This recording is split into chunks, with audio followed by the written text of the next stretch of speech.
Hey guys, or as my sweatshirt says, yo. Oh, wrong side. Yo. So, we're here for another deck tech, and this is my Turn Sideways Tribal deck, or as I like to call it, Otharri Sun's Glory.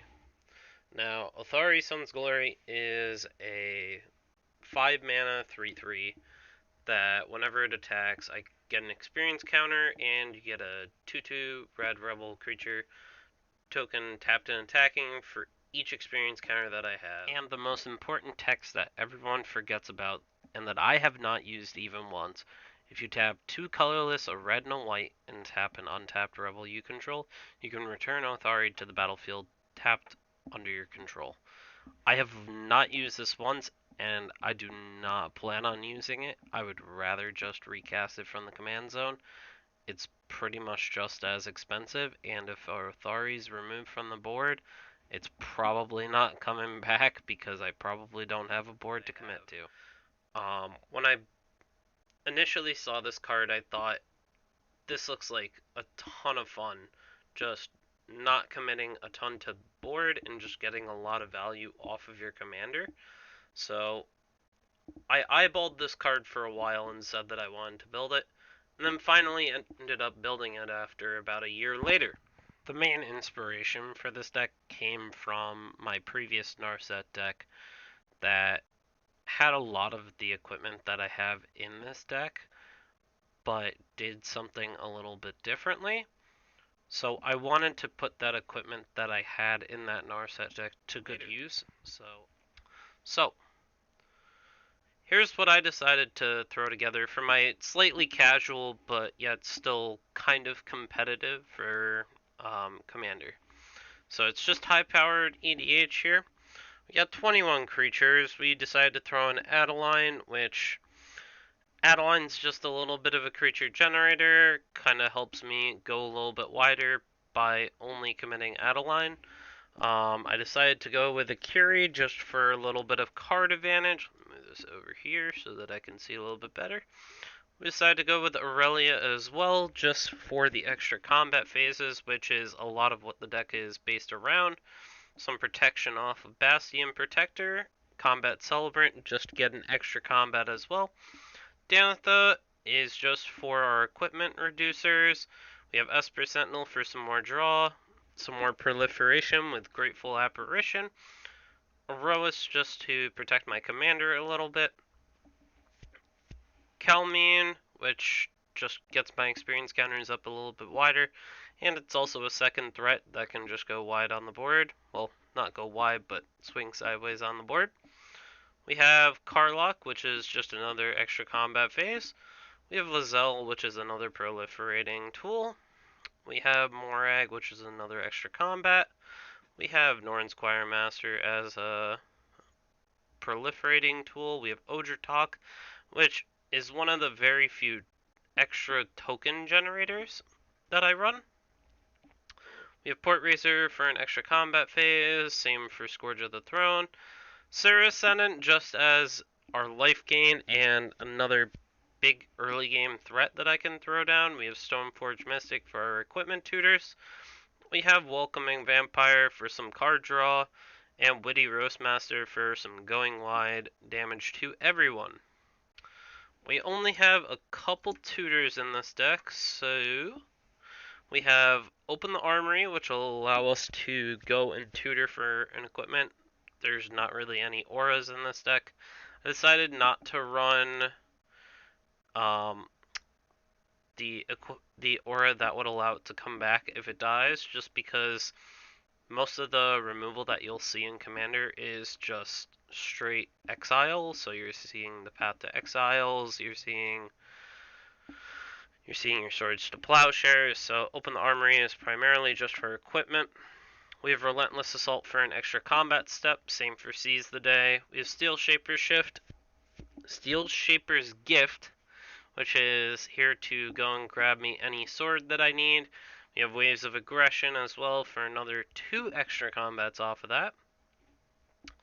Boros Charm, it's just good protection. It'll give either double strike to my commander, or possibly it'll just give me indestructible permanent, so it'll save my commander. Same goes for Flawless Maneuver, which just is a free spell for giving all my creatures indestructible.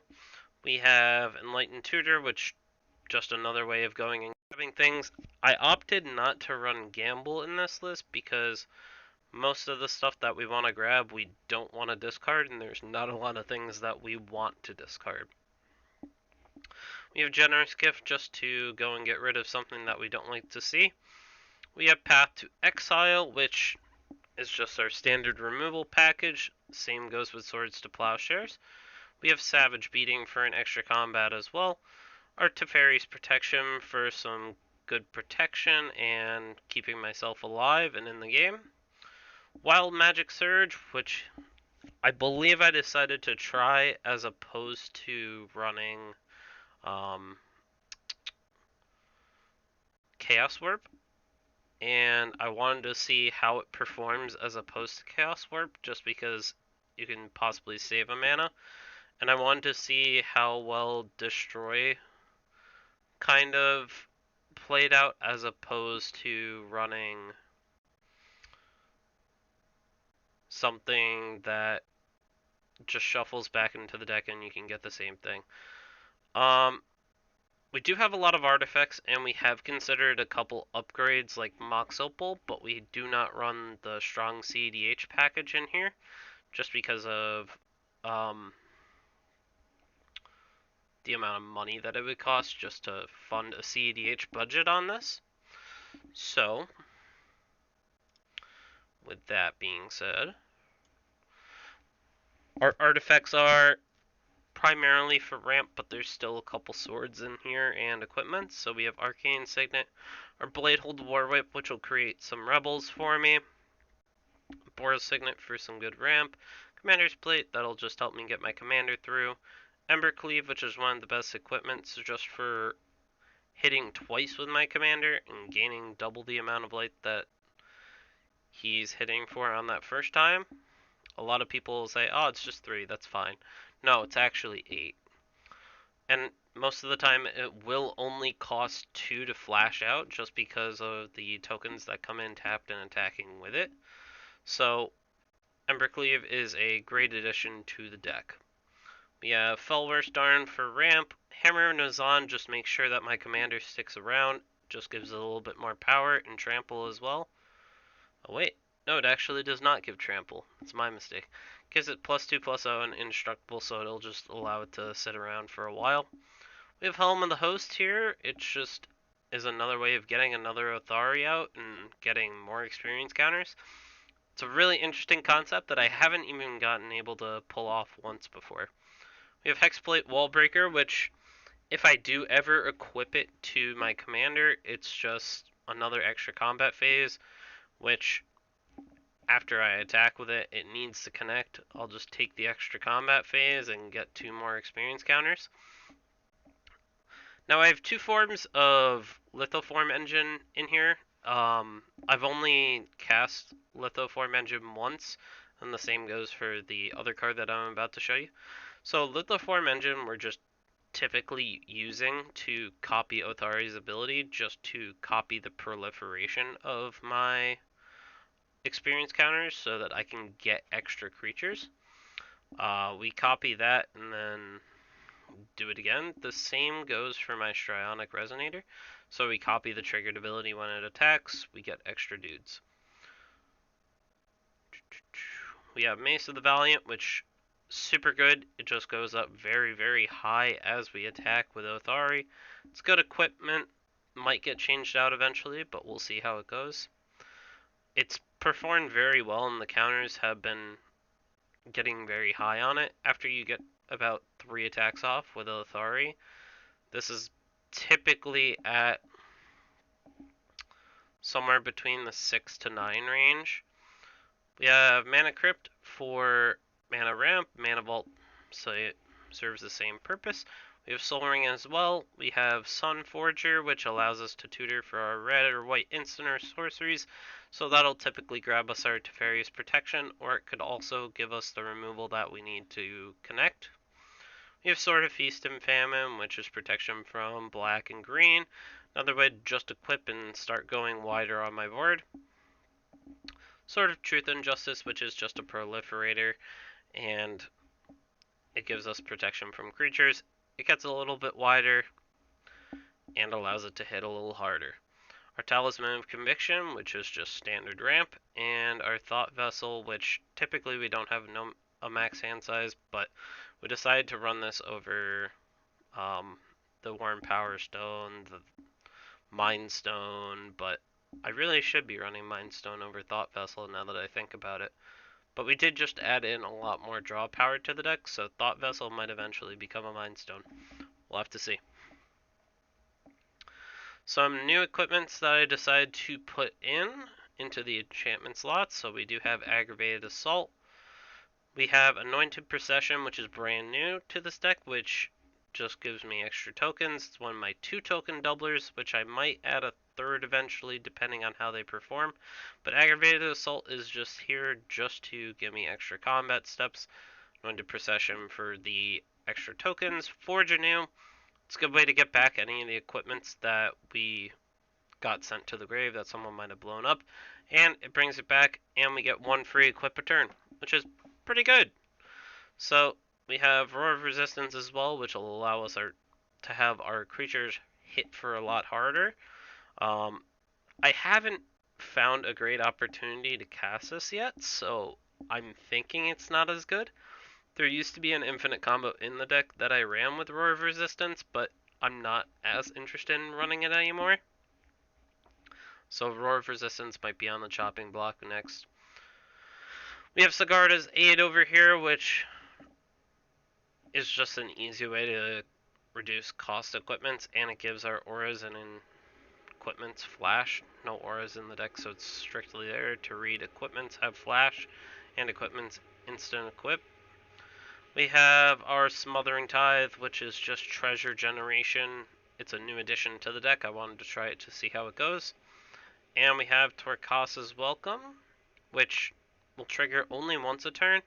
Originally, this was another form of Welcoming Vampire, but with Welcoming Vampire only triggering once a turn, plus it was Mentor the Meek. That's what it was.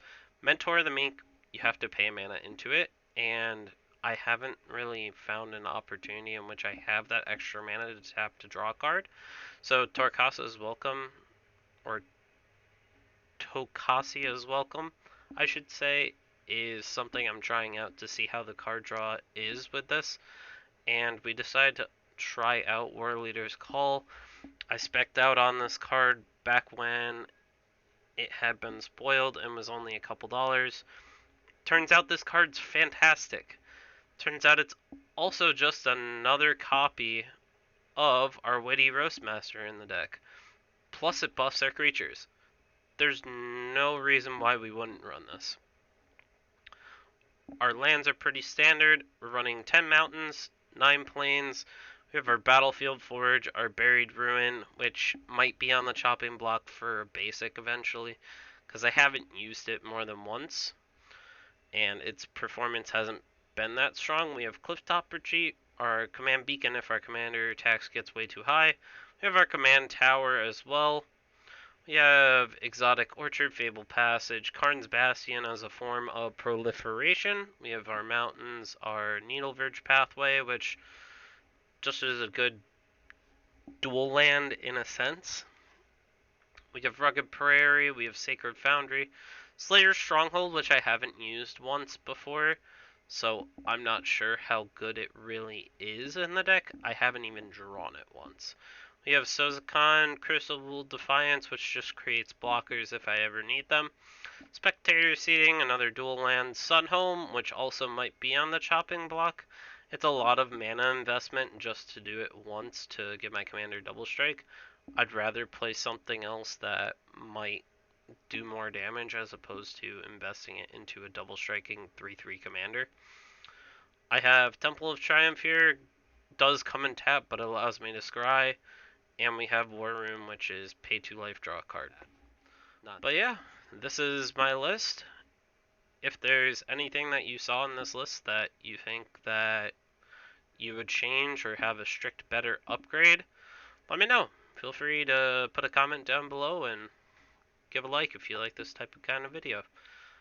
I also want to take a moment here just to say while we're finishing off this video that our channel is going to be going down to 2 videos a week. The weeks that I'm working Monday through Friday, it seems like it's much harder to put out a video on those days, but the weeks where I'm working on a Saturday, it feels a lot easier to put out 3 videos a week. So we're going to shift our content down to 2 videos a week. One's going to be a snacky lock video, and then one's going to be a variety video, which could be a commander deck tech, or it could be anything else amongst League of Legends, or we'll have to see what comes up. But thank you for tuning in. Thanks for watching, and I'll see you guys on Monday with the snacky lock.